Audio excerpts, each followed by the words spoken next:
guys, good morning. Ito gagawin natin ng brick salad guys. Kailangan po natin yan na paper fish.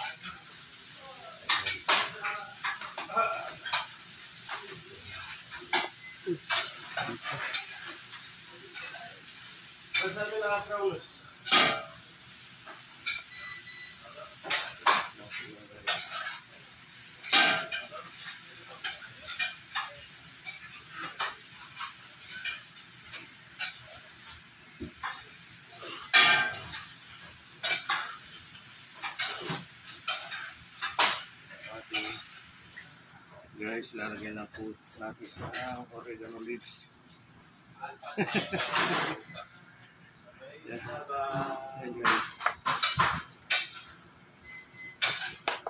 Tapos po basil leaves yan para masarap siya guys.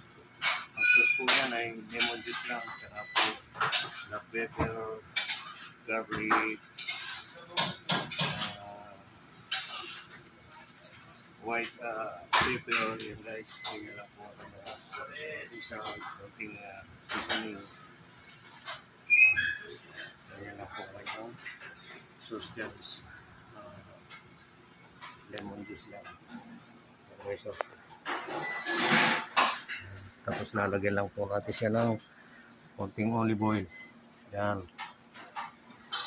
Yan guys. Yan lang. Tapos na yung ating brick salad. Guys, thank you for watching. Bye bye.